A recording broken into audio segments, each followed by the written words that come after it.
υπάρχει ένα άλλο πανό.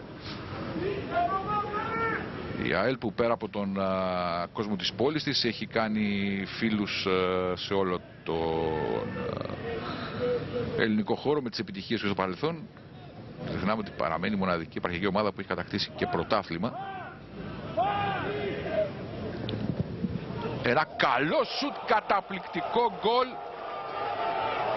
1-0 στο 22ο λεπτό. Ο Καπός είναι. Ο Κρητικός είναι. Ο Τάσος Κρητικός λοιπόν γυρίζει μετά από 1,5 χρόνο στην Λάρισα και σκοράρει και το πανηγυρίζει αυτό το γκολ. 3 μας πρωταθλήματος εδώ. Η ΑΕΛ πάλι βγαίνει μπροστά. Ο Πάτο με τον Ροβίθη συνεργάστηκε. Η μπαλιά από τον Μονιάκη. Προβολή. Πολύ ωραίο γκολ από τον Καπό. Στο 46 λοιπόν. Ο Μονιάκης κάνει την μπαλιά και τρέχει ο Καπός να πανηγυρίσει μαζί του.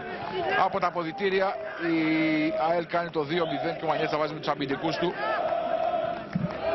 Να λοιπόν το βλέμμα του Δημόπουλου και το πρώτο γκολ με τη φανέλα της ομάδας της ΑΕΛ του 22χρονου Δημήτρη Καπού. Ξαναδούμε, Παλιγιώργος. Όχι, ο Κακαράς είναι. Ναι, ο Κακαράς λοιπόν είναι αυτός που πετυχαίνει τον γκολ με το κεφάλι, δεν το συνηθίζει άλλωστε. Πάντα αμέσως στο 48 τα έβαλε με τον εαυτό του, του έχασε την κεφαλιά εδώ και πάλι. Ναι, ίσως να βρίσκει λίγο να γλιστράσει το κεφάλι του Σουλιώτη, αλλά το γκολ ανήκει στον Ηλία Κακαρά στο 48 λοιπόν. 1-2. Έχει άλλα 11 στην ίδια κατηγορία με τον Πανετολικό και 6 στη Super League. Έχει αποτέλεσμα το κόρνερ. Ο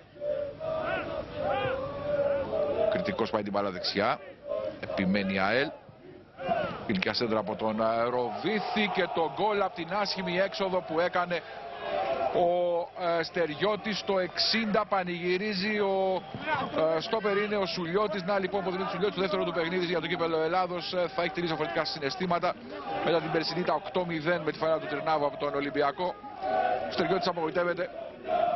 Να επιβεβαιώσουμε λίγο τι σέντρα έχει κάνει ο Ροβίθης. Στο 60 λοιπόν η κεφαλιά από τον Δημήτρη Σουλιώτη. Ισοφαρίζει του σκορ του πρώτου αγώνα που έξανε οι ομάδες μεταξύ τους φέτος για το πρωτάθλημα όμως και στην Λάρισα. Ο Λίτσος που έχει βγει μπροστά τώρα γυρίζει πίσω. Αλλά υπάρχει ένα κενό, είναι 4 με 3 η μπαλιά. Το πλασέ και το 4-1 στο 78ο λεπτό.